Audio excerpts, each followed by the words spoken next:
Welcome, friends, to yet another episode of Ed Hartman's Wild World of Music and Film. This is take two because, frankly, a few minutes ago we started this and I forgot to hit the record button. I'm admitting my stupidity. Okay, but we're going to do it again. In fact, we've already talked about a few things. So, what the hell? Anyway, Good warm up. I want to welcome my most esteemed and infamous filmmaker friend, Mr. Ben Barack Andrews in Seattle, Washington. Thank you, Ben. Thank you, Ed, for having me. I appreciate it. I need to hire you as my hype man. You're what? My hype man? Oh, hype. You know? I said height. Man. I'm not high. Well, I'm not tall. I may be high after this. Okay. Well, gee, I'm having deja vu. Yeah. So anyway, I've known Ben for a number of years, and we met through the Seattle International Film Festival. Fly Film Festival. It has nothing to do with pants. It's the fly in the ointment was a challenge that each filmmaker had to do. Anyway, the short story is that I was connected with Ben through the Seattle Composers Alliance and the Seattle International Film Festival, which puts together filmmakers and composers and teams to create films. And we did a wonderful film called The Three Stars. And so Ben, how did that come about to you? I think that might have been the last year they did it, or one of the last years that they did it.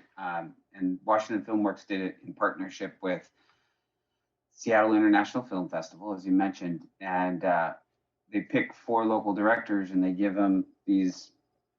I think we get 7 days. I'm going to just stick with that. It's 7 days to write, to shoot, and to get into post-production. And we're given a couple of these, as you said, flies in the ointment. For us, we were given a locally famous jazz musician. Her name's Samantha Bosniak, as you mentioned, Yeah, Ed, in the warm up. We'll go with that. And then we were given, which was really interesting. We were given the International District, a neighborhood in Seattle that's obviously. It's Chinese influence, Vietnamese, Korean, all like the whole area is it's like a Chinatown, for lack of better terms. And then we were supposed to marry these little elements, and then you came in and really did an amazing job because from somebody who's not a musician, I'm like, okay, jazz is not really culturally anything that you find in China, and so mixing those elements was a cool little experiment that I think all of us had fun trying to figure out. Yeah, and what I was really, what was so fun for me is a lot of the scores I do are virtual, so I don't have access to live musicians because there's no money in the score. But I was kind of thrown a great trumpet player, and she did a wonderful job of improvising on top of a bed of a score that I'd created with an Asian influence. And she did just an incredible job in the scene that just constantly goes back in my head as the birthing scene.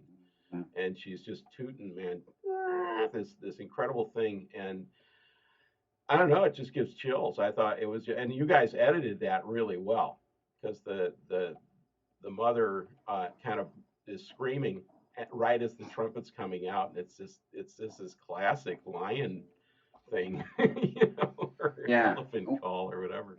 Yeah. I want to say that was maybe I had been my second or third short that I'd ever directed, and what I really loved about that one is that I'm glad you brought that up because it is to this day one of my favorite ones, and really what the thought process that I rallied behind was this Eastern meets Western culture, right? And the story is essentially a Western developer coming in. He's going to tear down these buildings in the International District, and one of these buildings is a little Chinese tea shop, and anyway, the developer is showing just to give you some story, the developer is showing his wife this new development, and she's pregnant, and so she kind of goes, she has to use the restroom, so she goes in there and ends up having to go into labor, and the old Chinese uh, tea shop Cantonese gentleman helps her give birth. Long story short, but what I really liked about it is I had to do some study of Eastern culture, obviously, and I read the Tao Te Ching, which is a book of Eastern philosophy that I love to this day. Uh, and as a visual experiment, Westerners in English, we read left to right and down, right? Whereas the way Chinese read is right to left. And so we're left to right, they're right to left.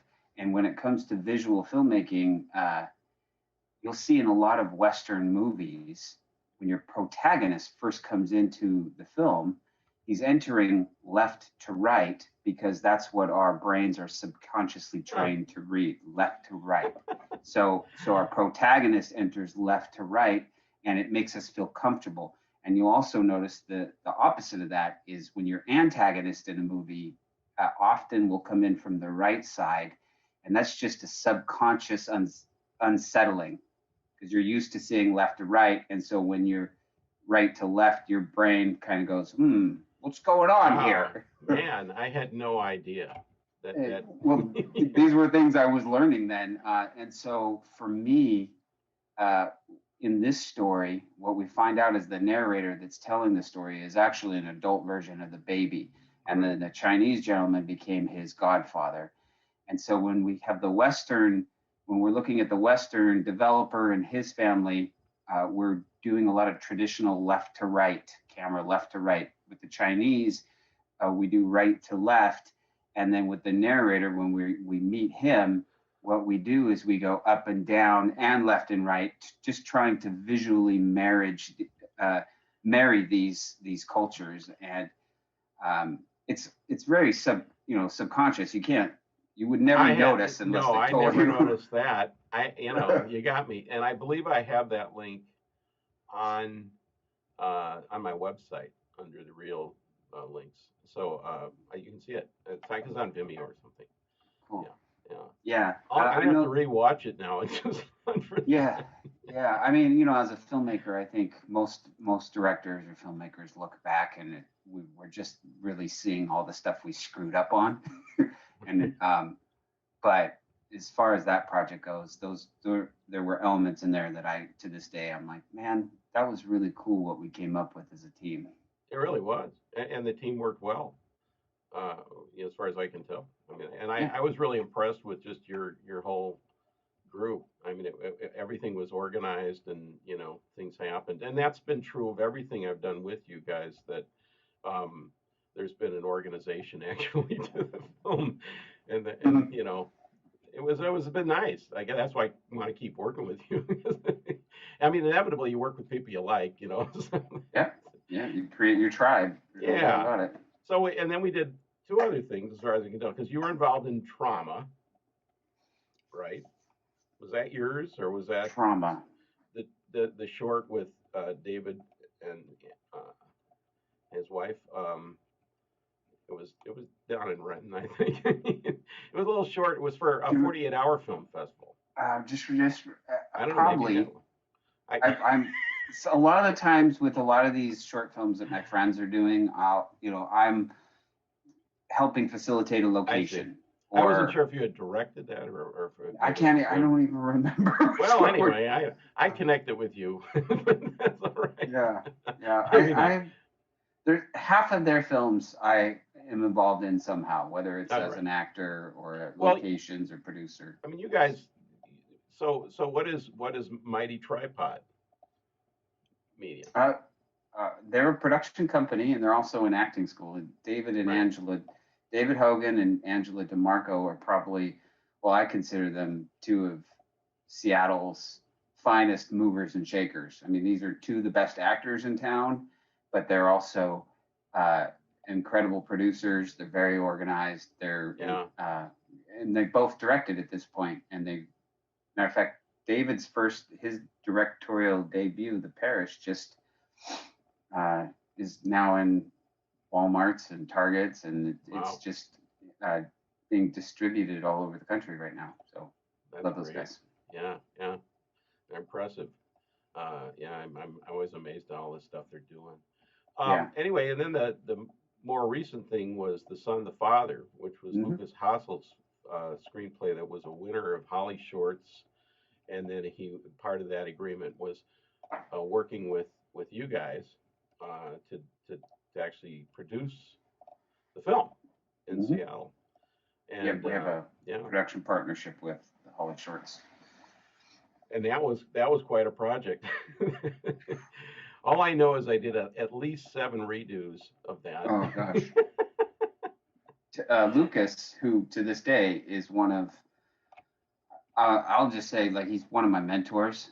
Like, Yeah, this is a dude who his life has been dedicated to the art form of acting and filmmaking, and only in the last few years has he become a director. But somebody who really knows specifically what he wants and really sees it in his head and can give a very clear direction to his community without stomping on people. You know what I mean? Like, without yeah. making people buy into his vision. And but he definitely, with you, I'm not sure how that went, but I can imagine he's like, no, I need this adjusted. No, I need this adjusted. No. Well, I think part of it is he was I think he had a kind of an expectation of other things musically, and then this was kind of part of the package for him. So I was maybe thrown at him. Well, But I I think know. all in all, it came out pretty well. You know, Yeah, it's one of our most. Uh, yeah, I it want to say. won a lot of awards. Not as many as the Earth Turns, but Yeah, yeah. that was my that was my my competition in my head. I was going to beat Lucas's film. Really? Yeah, Oh, that's funny. absolutely. He And you got like did. 50 or 60. We're up to like 122 festivals. Nice, nice. How many you've gotten some wins too, right? 134 awards nominations Wow. Look at you. and 34 for best score awards and nominations. So What? that was really yeah. Yeah. Well, But then but that you got yeah that beat then. that was a stepping stone though. I mean it really was because it was really having to go back and forth with the director, you know, a lot.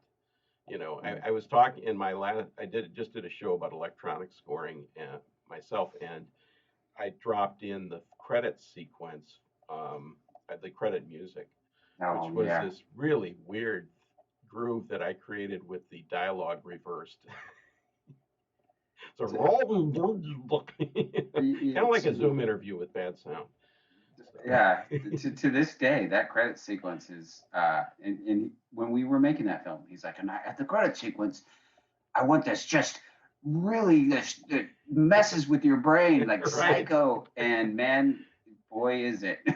Yeah, no, Still to this ironically day. that was probably the big piece that wound up, you know, in my score because a lot of it got cut.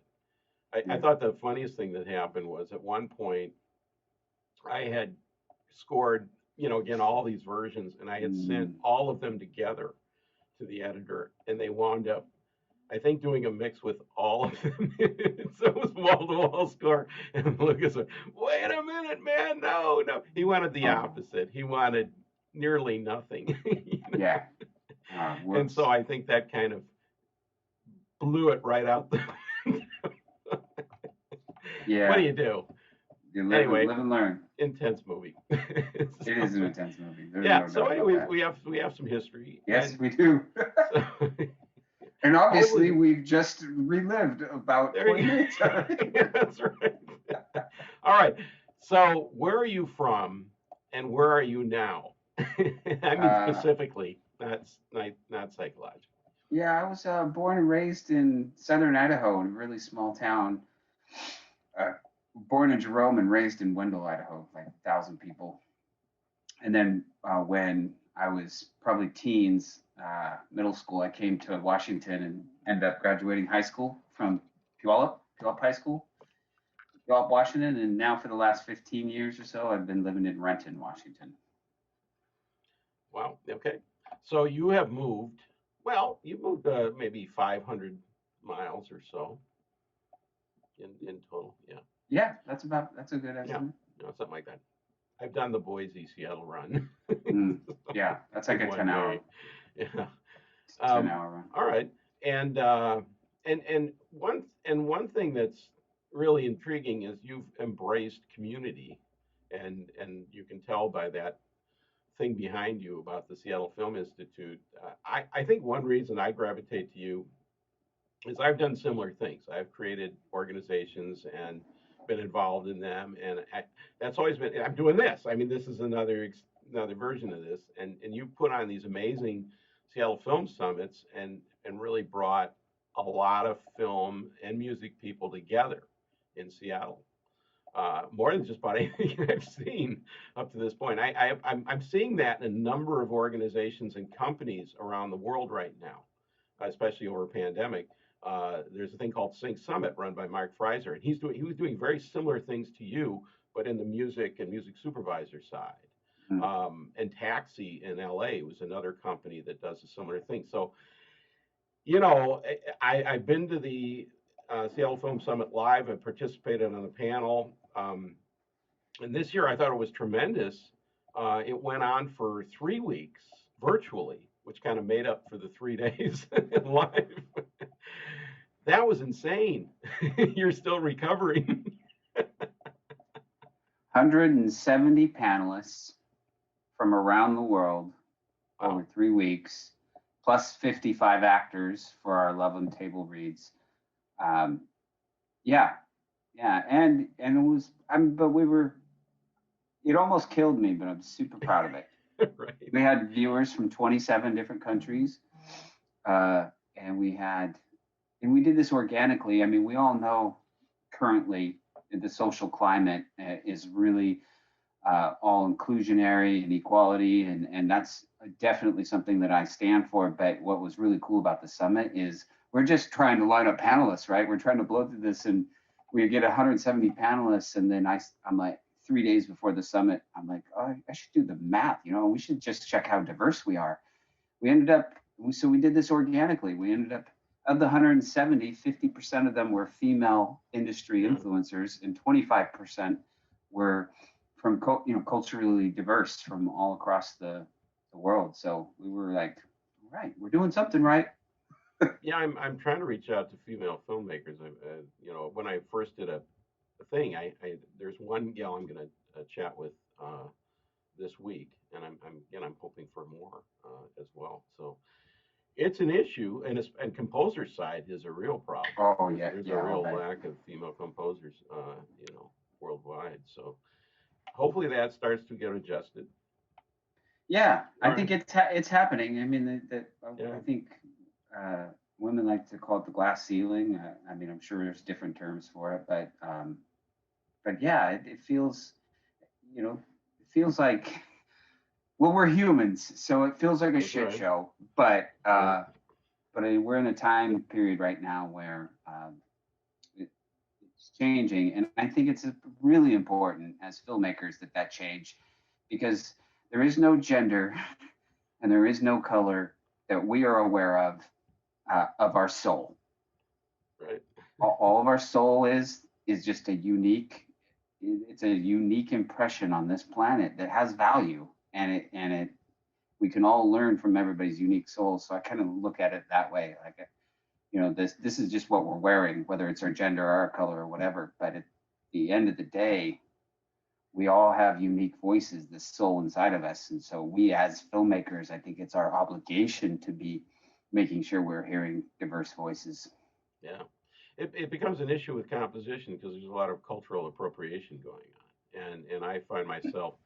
I mean, I just love music from around the world, so I have no problem myself with doing Latin, jazz, world, Yeah. and stuff like that. But you got to be a little bit, you know, concerned about that, and you want to make sure when you do that, you're doing it, with respect and trying to do Respectfully. some Yeah. research and the rest of it. So it's an issue in everything we're doing these days. Well, it's interesting. from my perspective, I was going back to how I was raised. Was in a very inclusionary religion. Some might even say cultish, just because it was small. But we were, the rest of the world's bad, and we were in this small group, and art was not in our house. It was really all about worship of God, and so art and movies and all that was a little bit of the worldliness, and we shouldn't touch it. So I was an adult before I really started embracing what creativity meant to me. But I'm telling you, through creativity, I have learned the most about other cultures. Because I mean, our fly film is a perfect example. We have to do a film on the International District, and I'm telling you, just the research in that time, like I fell in love with the tea ceremonies and a lot of the Eastern teachings about who we are as human beings and meditation. I'm like, where has this been my entire life? Well, that film has a slow pacing to it, which is really nice. It sits, on scenes. It's not in a short film. You feel like, oh, you're gonna have to get through all this action, this story, but it's atmospheric, and that really. And I watch tons of Asian movies. I'm just totally addicted, especially martial arts stuff, and it just their framing and it's pure art. Sidebar. HBO Max, Warrior. Have you seen the TV series? No, I have not. You just trust me. Huh? Watch it. Okay. Well, it's done by Justin Lin. It's made in China, I believe. And Justin Lin did all like the Fast and Furious, and he did Star Trek Beyond. But this is a TV series about San Francisco just after the Civil War. So you have a Chinatown, you have the art, you have the Irish culture, and then and there's kung fu in it that is some of the best kung fu fighting you'll ever see. But it's more than that. It's really about what we've been talking about. So you should watch it if you like martial arts. Oh yeah.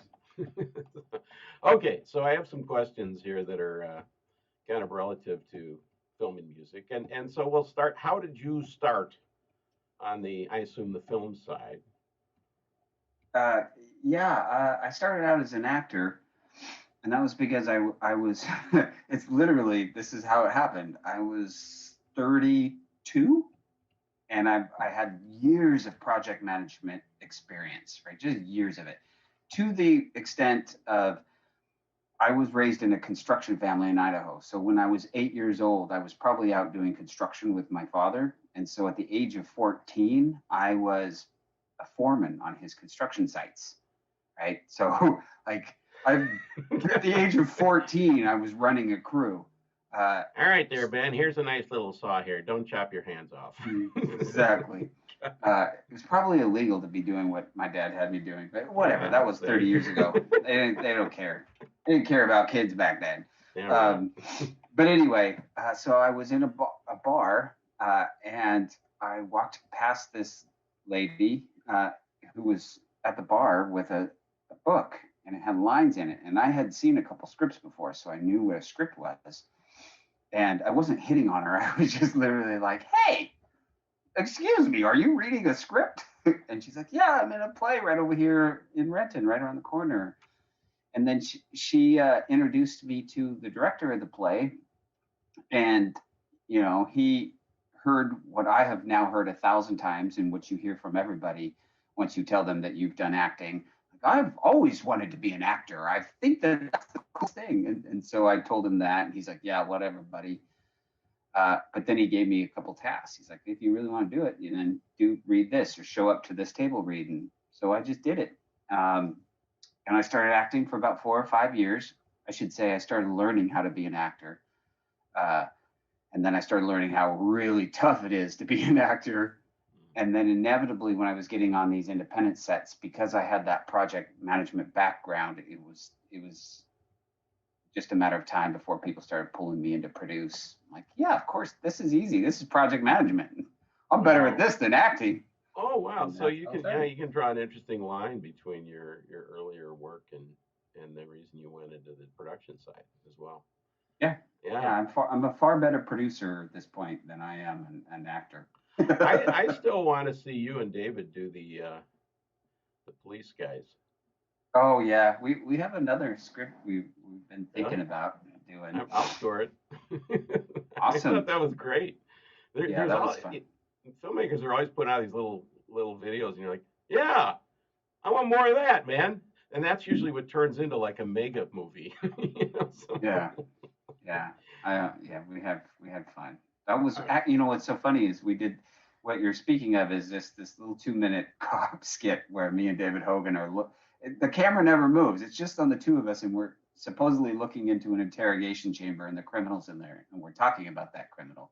It's a good cop, bad cop sort of thing, but like we just wanted to do something, so we turned on the camera and we had this kind of guideline of what we wanted to say, and then we riffed off of each other, and to this day that is one of my favorite things I've ever done as an actor.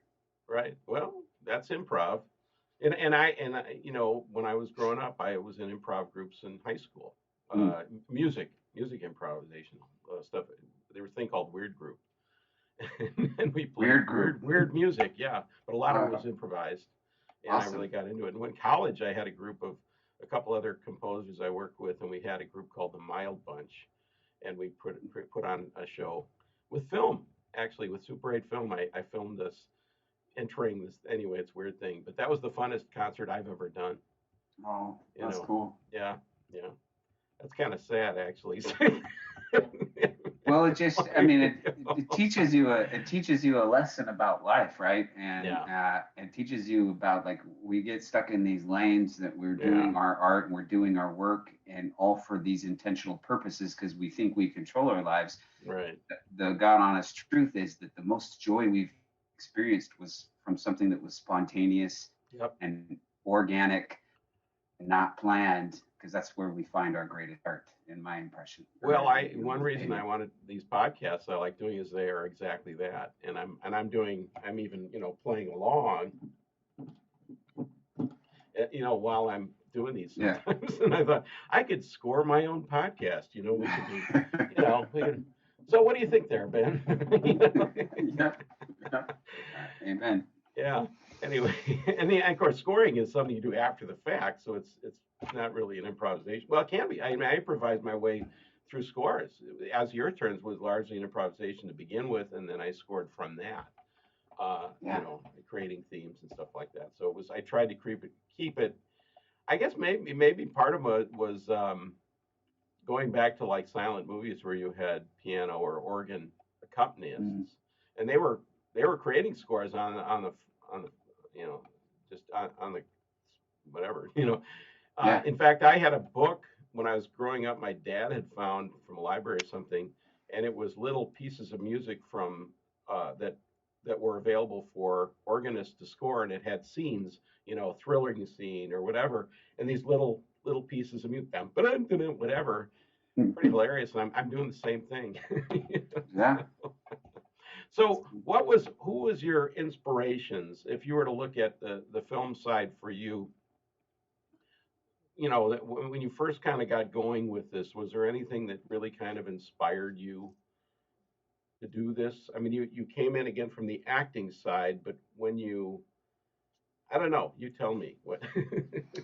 That's a great question, and I think I don't know if I've had an inspiration per se. I've worked with people that inspire me, like, David and Angela and Lucas, even you, people that jump in and just, what I love about the community is you find certain tribal members. I'm just going to use that term, Yeah, and they jump in, and you quickly learn that even though they're talented, they're not making this art for themselves. They're making it for this collaboration of film, and people that really do that effectively and well, yet still keep their creative through line, or their, the what's driving them, this kind of unique soul perspective, yet not at the expense of others, but at the elevation of others. God, sign me up. I will follow you to the right. grave. I love Yeah, people yeah, like that.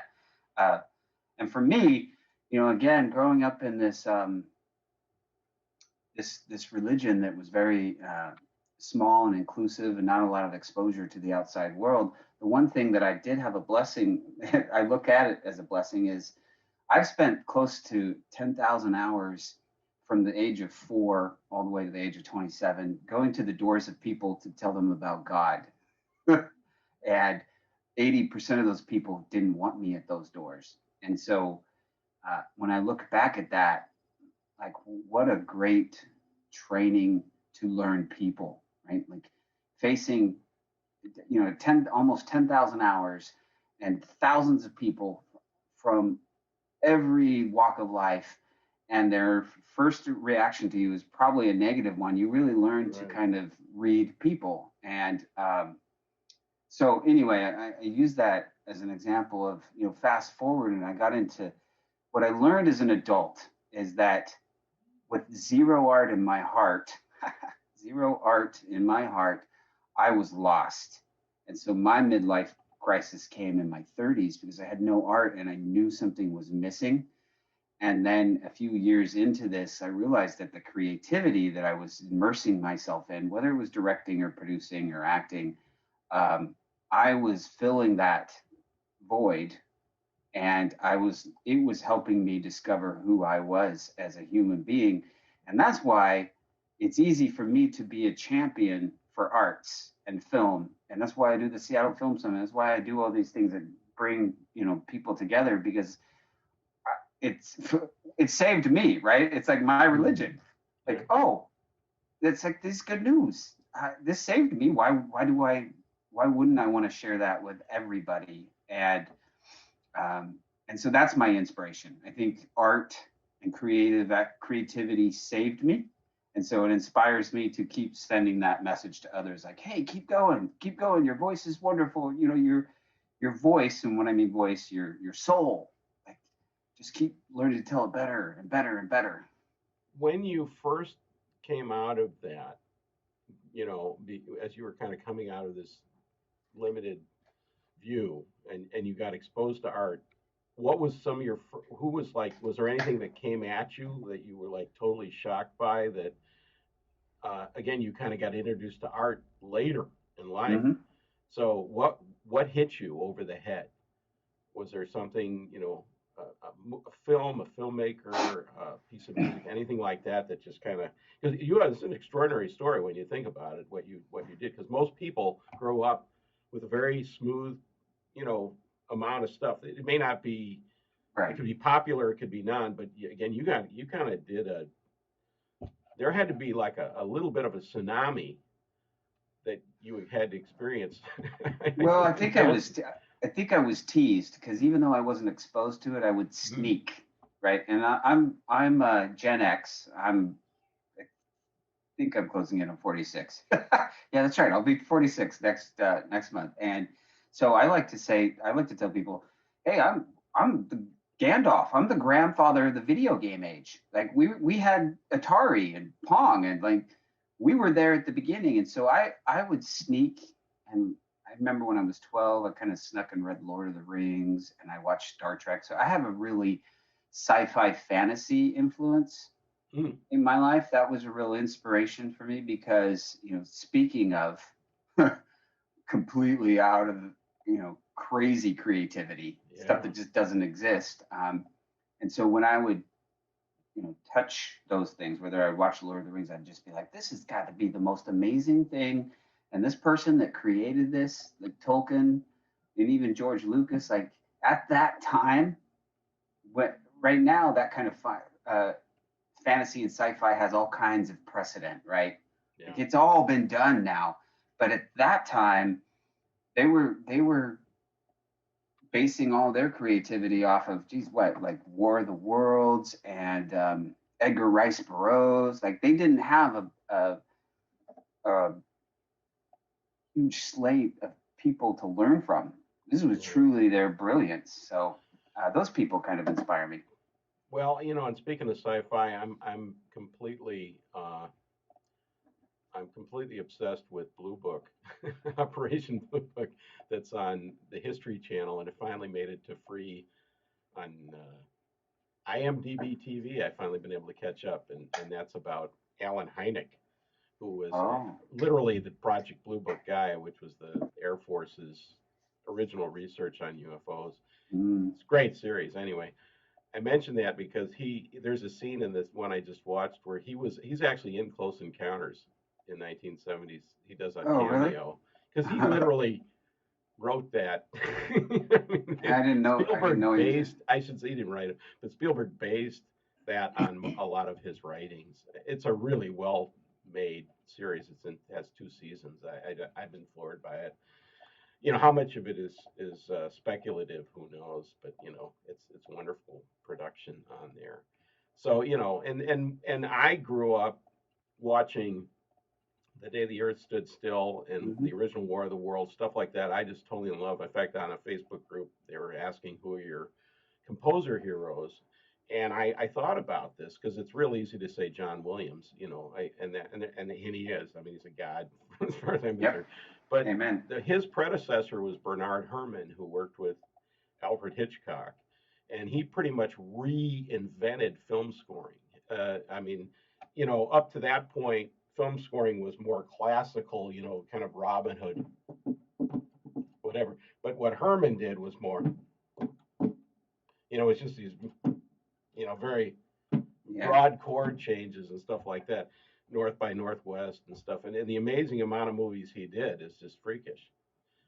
And so I grew up with that. The other thing he brought in was like organ sounds that are just surreal, like Mysterious Island and I can't remember, but just really, really cool stuff like that. So that's been my inspiration, and I look at my scores, and I think they're closer to him Oh, yeah. Heavily influenced. than Yeah. anybody else. So anyway, all right. So is there any music you really are drawn to? It's funny, and I like music has been the real blind spot for me that I've had to overcome because while I was able to kind of sneak and maybe watch TV here and there or watch a movie here and there, like we didn't have any music in our house. Mm. So for me, it's really interesting, and I'm sure that puts me on the spectrum in some sort of way. But people, I notice how much music really influences people, right? Like, arguably, music can influence people way more than film. And for me, I have like two songs in my entire life that kind of emotionally get inside of me, and I'm like, oh. And the only reason they do that is because they were things that I listened to when I was going through some significant life experience. Were they from your teens? Uh, Or yeah, like, one of them was actually the Phantom of the Opera soundtrack. uh, wow. Phantom of the Opera soundtrack. For somebody who didn't listen to music at all, like that was like, Yeah. and at that time, I was engaged to somebody, and my best friend was kind of in love with her also, and and he You were was living it. he was like this beautiful person, and I think at that time internally I did feel like the fan of the opera. I'm like, if people only knew who I Yeah. was. So Yeah. yeah, so that just resonated with me. But now I'm starting to adjust now as a 46-year-old. If you can't believe that, I'm just now being like, oh, this song, oh wow, and getting in there and going, oh, this really has this effect on me, and I can feel it. Well, there's theories that whatever you were listening to when you were 14 or 15 or something becomes kind of the soundtrack of your life. So Oh, interesting. I'm a little steeped in the 70s. So anyway, for me, Yeah. yeah, give me Steely Dan any day. Mm-hmm. Okay, and then are there genres? Well, sci-fi, I'm guessing to this day. You're probably into.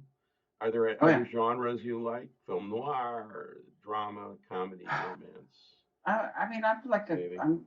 I'm a lover of all the formats and all the genres if it's executed well. Right. Um, but I really will. I've also am just getting out of this period of time where I would prefer to watch a really shitty sci-fi, not well done, I would prefer to watch that than a really, really good movie. And I think it's because uh, I am viscerally affected by movies. So if I watch a drama, like I remember watching Titanic, and I know that's a cliche of a movie, but Mm. Titanic was the first movie where I realized how hurt I could get by a great story. And like I was upset for days after Wow. Titanic.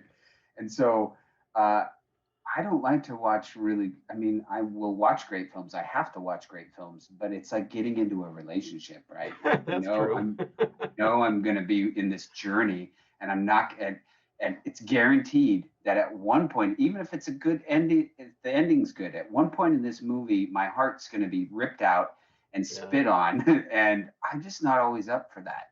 I get it. You know, and prepping for these interviews, I'm watching a lot of films now I would have never watched. Mhm. And I find myself occasionally reaching for the remote and going, I wonder if I ought to fast forward over this scene. I'm just not sure I can handle it. Yeah, I'm that way. I mean, You know, and I go, no, I gotta watch it. yeah. You know, I especially didn't for the longest time. I didn't tell anybody because look, I mean, look at me. I'm a grown ass man. I'm scared to My death of movies sometimes. Are you kidding me? yes, yes. My 9-year-old makes fun of me about like when Yeah, I no, cry I get you. and so anyway. Yeah. Are there any filmmaker, like I tell people when people ask me what kind of music I like, I tend to gravitate to great musicians like Frank Mm, Zappa. You know, people that I really respect as a musician. It's almost more important than the music itself to me. I don't know why. I mean, there's certain pieces of music that resonate that I just love as pieces of music, but inevitably they're tied with a composer or a musician or somebody that I just deeply respect. And then everything I hear from them, I hear with the different view. I'm not listening as much to the music as the production. Maybe that's what we share. So you know, I think you got to go to Spielberg, people like that. But then there's plenty of filmmakers that are just tremendous at what they do, but not necessarily as known. Are there anybody? Is there anybody you can think of that's on the filmmaking side that you just totally respect as a filmmaker and just tend to love stuff he's doing? It could be Scorsese, who knows, you know.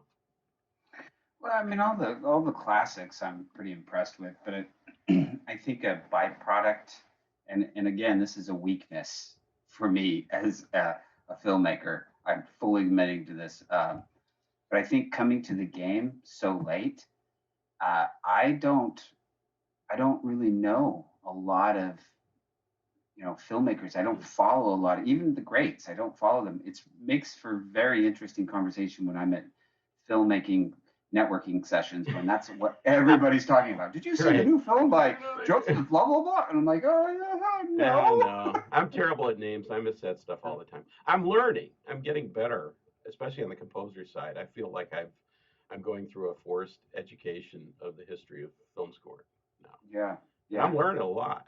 And I'm also yeah. learning about a lot of modern composers, new composers, and meeting them, which I never thought would happen. One thing about pandemic is everybody's doing interesting, you know, Yeah, Zoom sessions. And Carlos Rivera, who did the Queen's Gambit, did a wonderful thing. I've connected with him a little bit too. that's Man, amazing. you know, just watching these guys talk about what they do, that's kind of intrigued me about doing this because I thought, man, yeah, you can Yeah. find out a lot of what's going on. You I have it's funny because I do the Seattle Film Summit obviously because it it's just what I'm here to do, I guess. But people don't understand when when you go out and you do something like that, whether it's a podcast, whether it's just a monthly meetup, or like I have learned so much know, just because of all the panelists that we've acquired for the Seattle Film Summit over the last 7 years, and um, man, you just get access to these people, and I love that you're doing this because when not that you're doing it now, but when you interview somebody that's brilliant or really knows their shit, I just the chance to interview and yeah. learn from them is incredible. I did a lot of that last year. I was just like, wow, I am absorbing so much knowledge from this person right now. It's amazing. Well, my theory is you always want to turn the tables and get on the other side of the desk or whatever. And when and all my success has come from that, where I first was a fly on the wall and then said, I need to participate and get on that board of directors, or and then all of a sudden, and again, I can trace getting on the Seattle Composers Alliance board of directors to the As the Earth Turns premiere at Seattle International Film Festival at the Egyptian, and Mm. the person I originally connected with through the Composers Alliance, setting up Fly Films and panels, was the same guy who interviewed me on stage No at kidding. SIF. Yeah, I mean, those are long sequences of serendipitous moments. Mm. I wrote about it in Stage 32. But I agree. I think the more you get in the center of activity, the better. And then people come to you. You don't have to work as hard. As I get older, I'm tired of going to other places. So Yeah. come to me. So, and Yeah. what I can, and I've learned through As the Year Turns how to festivals and distribution now. So I'm trying to exchange that information with other filmmakers because they don't necessarily know. That's the irony. I'm teaching filmmakers about this stuff, and what am I doing? But Huh? I never knew about film licensing until I did it. Came to me, and You're now I'm teaching it. So you're officially a Gandalf now. You know that without the yeah. Well, I've wig. always been a teacher, so that's a normal part of my thing. I've been teaching for years, many years. Anyway, so is there anything you're working on or would like to work on the filmmaking side? I've got a bunch of projects going on right now. Um, some of them I'm more excited than others. The one I'm probably most excited about, the feature that's coming into town, and I can't talk too much about that one because so much is really unsaid on it so far. But Really? um, Oh, okay. That's but good. I'm glad to see your because I am afraid that you're getting lost in the arts administration side of things. I want to see you direct, man. I want to see you act. Yeah, I did. I spent like 5 or 6 years I started working with the local chamber of commerce because I knew Yeah. that um, I was reaching. Speaking of glass ceilings, as an artist, I was reaching a ceiling of going, what the legislators don't seem to really Mm-hmm. care about creativity in this state, and we have Yeah. kind of we've got a people don't really think about this, but the gaming industry in the state of Washington uh, accounts for something like 90% of the creative economy of our state. And when you look at that number, it's a huge Yeah. number. So our state legislators, when we look at creativity, we're like up there in the nation. We're sixth or Yeah. seventh, but it's not. It's gaming, and the rest of all the creative cultures feel like they're floundering the Yeah. silos. And so I spent some time getting to know some senators and kind of doing that thing and Mm-hmm. understanding that process and learning that process. Yeah, and so now I'm looking back, going, I mean, it's all worth it, but it definitely has steered me away from some projects that I wanted to get done. I have a pilot that I have been working on for 7 years as a writer, 7 years, Yeah. and I uh, I just didn't know how to write. I just didn't know how to take what was going on in here and translate it to a fluid story on page. And so I'm coming close to completing a pilot that I'm so proud of it. I'm so proud of Wow. it, and I think it's. I mean, not that it's important, but I'm ready to take this puppy straight to Amazon Studios or Netflix and pitch it. Um, so that's one thing that I'm nearing completion that I've been working on a lot, and I'm super proud of. Well, I'll write your theme. Okay, there you go. No, really, I'm not kidding. And in fact, that could be important in the pitch. Yeah, it's true. Make it more than a piece of paper. Why not? You got to put something together. Yeah, Really, yeah, that could be a brand, man, or just something. It could make it more interesting. yeah, yeah. I'll talk to you about it because Score your life. it's up your alley too. something we've Up heard. my Yeah. something, but all right. So, do you have any regular collaborators? So Yeah. is that a real question? No, it's literally my one of my questions. Yeah. Do I have any regular collaborators? Yeah. In crime. Um, in the film world, I mean, we have a pretty small circle here in the state. Yeah. But as you mentioned, the last 2 or 3 years, I haven't really been. I've been making the Holly Shorts product, Yeah. and this one that we're doing this year, I'm super excited about this one, um, which is we're flying in the see here. The writer is flying in from South Africa. The director is flying in from Africa. The DP is flying in from Germany. And the lead actress, who is a star on a Showtime series, is flying in from LA. And the entire production, all the leads are female. Wow.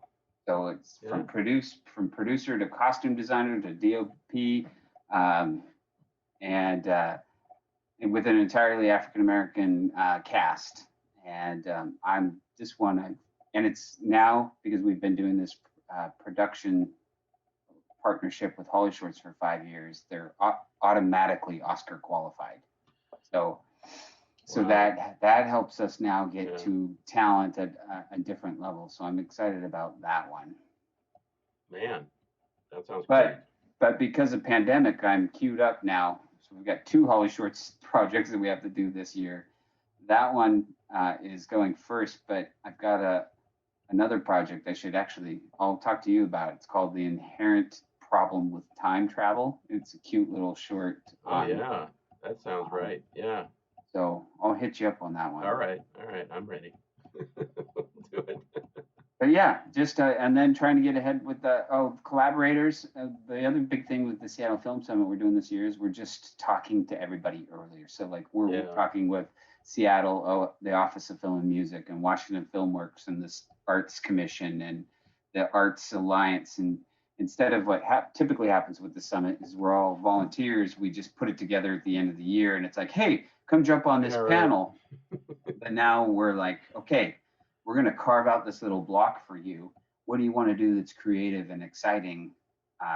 So we may be highlighting the Innovation Lab. We may be doing a creative advocacy boot camp. And instead of just teaching people how to be creative advocates, we may give them like a scavenger hunt to go out and then come back and pitch to real legislators who will be at the summit, and then give them awards for who can do it the best. So I assume it'll be live in November. It's we moved it up to September, so it's virtual from September 3rd to 10th. This all goes public in the next couple of weeks. Oh, okay. All right. 3rd to 10th, and then the 11th, which is Saturday, September 11th, will be in person at the Hyatt. Really? Oh, hybrid. Wow, that's great. I was worried. I thought you're not going to do it live. Yeah. No, we're going to do one day in person, and then if things open up, if we're they're going to open up. I'm very, very optimistic at this point.